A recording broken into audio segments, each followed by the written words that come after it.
Algebra 2, Unit 1, Lesson 3, Number of Roots and Multiplying and Dividing Radicals.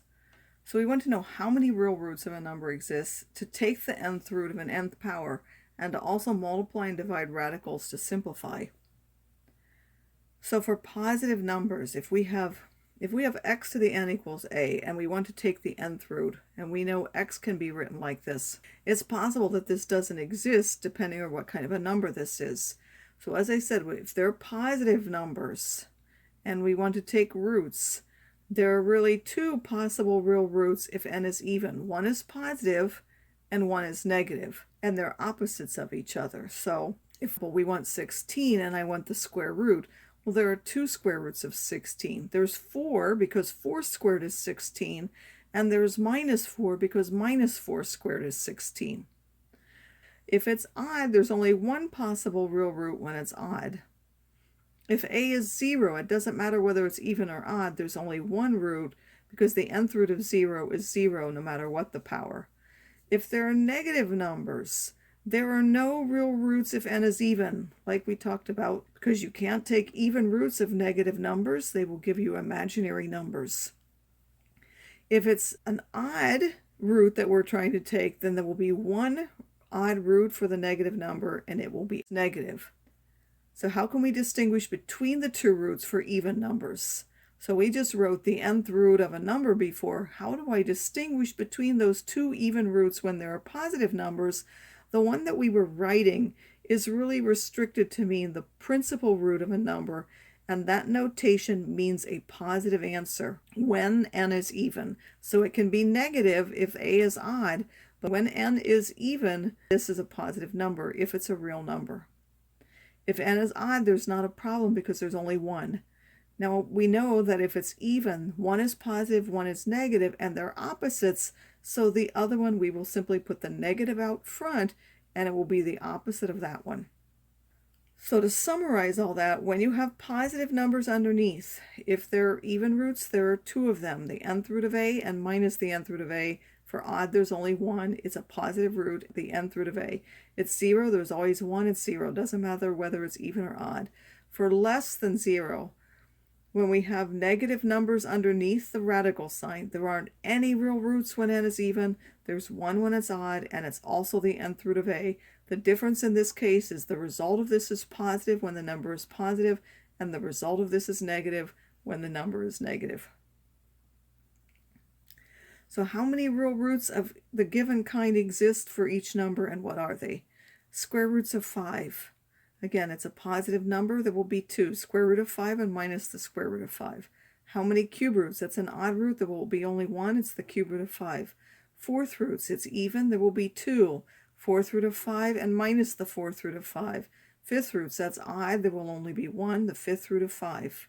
For minus 4, square roots, there won't be any because that's an even root. There will be no square roots for a negative number. Cube roots, there will be 1. It's the cube root of minus 4, and in fact, we know that that's minus the cube root of positive 4. So you can take that negative out in front. The fourth root, there aren't going to be any. Again, why? Because this is negative and you're taking an even root. There will be no real even roots. Fifth root is odd. I have a negative number. There will be 1. It's the fifth root of that. Again, you can put that negative out in front. That's the negative fifth root of 4. Now for 16, how many square roots will it have? That's positive and even root. There are 2. The square root of 16, which is 4, and minus 4. Cube roots. All cube roots exist, so there will be 1 cube root, and it's the cube root of 16. The cube root of 16, by the way, would simplify into what? So if you're asked to simplify, you would split that up into 8 and 2, 8 being a perfect cube, and you would get that that's 2 cube roots of 2. So if you're asked to simplify, which you normally will be, that would be the 2 cube roots of 2. Fourth roots. Again, this is a positive number. There will be 2. There's the fourth root of 16, which is actually 2, and then there will also be minus 2. Fifth roots. It's an odd root. There will be 1 root. It's the fifth root of 16, and that does not simplify. All right, find both of the even roots of each positive number. So now square roots. For 10, it will be the square root of 10 and minus the square root of 10. For 64, square root of 64, which is 8, and minus the square root of 64. So it's always the same number and its opposite, and then you will be asked to simplify any radical. This fourth root doesn't simplify. Why? 36 is 2 squared times 3 squared. Again, I don't have any fourth powers. The highest is 2, so that won't simplify. Fourth root, again, it will be a positive number. There will be 2. 81, there will be 2. So again, these are all because the numbers I gave you are positive, so each one of those will have 2 roots. So how can we take now the nth root of an n power? Suppose that I want to take the nth root of a to the nth. Taking a root and taking a power undo each other only when n is odd, and they give the absolute value if n is even, which will be the same number you started with if a is positive, but it will be the opposite if a is negative. Why? Because this must be a positive number. This notation implies the positive root, but we know there are 2, but since this is the positive one, if we were to get the second one or have the second one, the negative one, we would need the absolute value to be the same as this. So now how does this work for these roots? We have the even root of minus 2. Even root of that will be the absolute value of minus 2. We'll get 2. And if you think about that, why? This is the square root. Minus 2 squared is 4. The square root of 4 is 2. It does not give me minus 2. The square root of 2 squared will give me 2. Why? This is positive. Square root of this, again, I'm taking the square root of a negative. That will be the absolute minus 4, which is 4. The cube root of 4 cubed, that's of a positive number, that will be 4. This is a negative. Now this is an odd root. Again, anytime it's odd, it undoes it. This is an odd root. It will undo it. Odd root undoes it. Odd root undoes it. Doesn't matter whether it's positive or negative. Even root, you get the absolute value of 4, which in this case is 4. Again, it will give it when it's positive. Only when the one inside is when you have to worry about it. This is now the square root of minus 4 squared, and that's an even root. I need an absolute value of minus 4, which is now 4. The fourth root, even root of a negative, you need the absolute value, you'll get a 2. Even root of a positive, you can put the absolute value yet, it will give you the 2.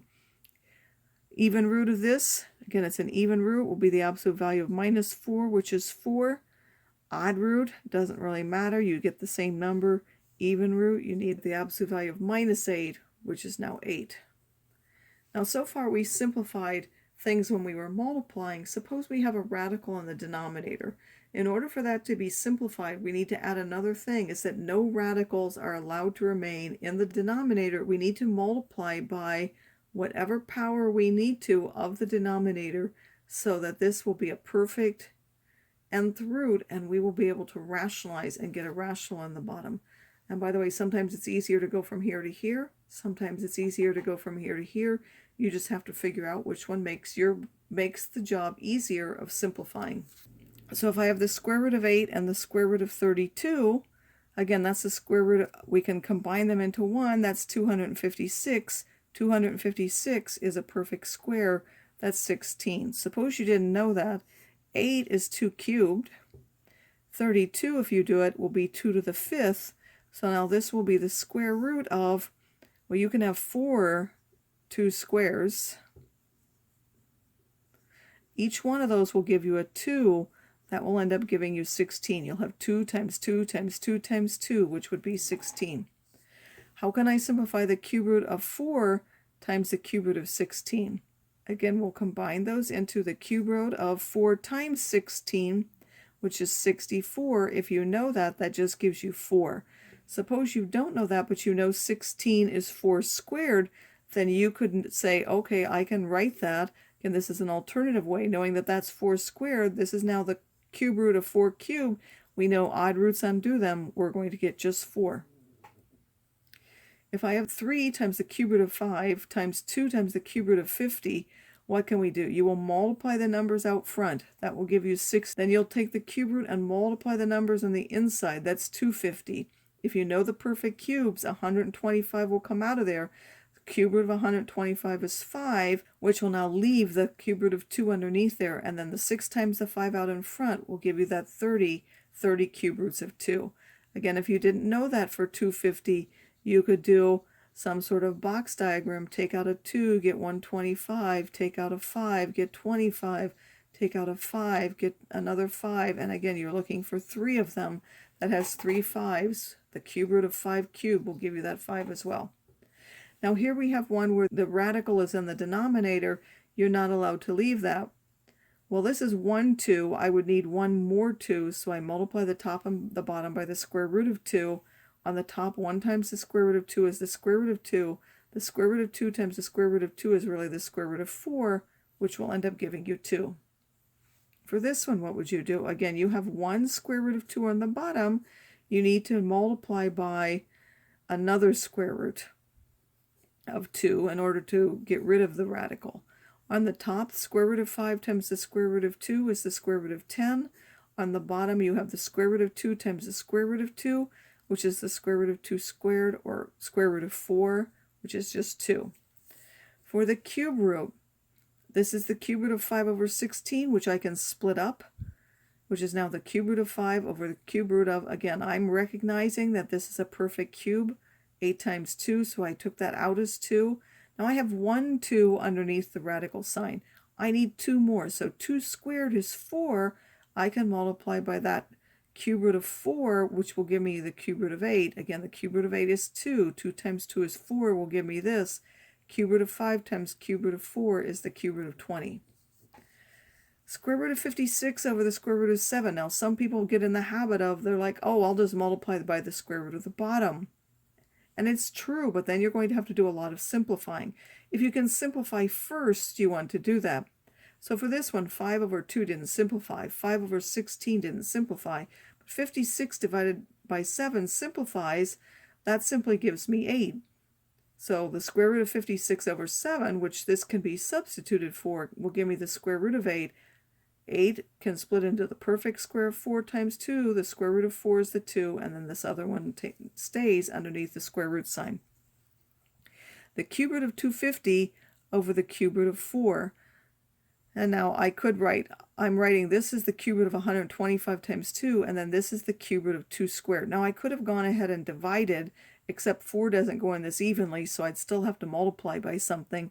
So I chose not to do that. Instead, this has 2 2's. How many more do I need to get a power of 3? I only need 1 more. So I'm going to multiply the top by the cube root of 2 and the bottom by the cube root of 2.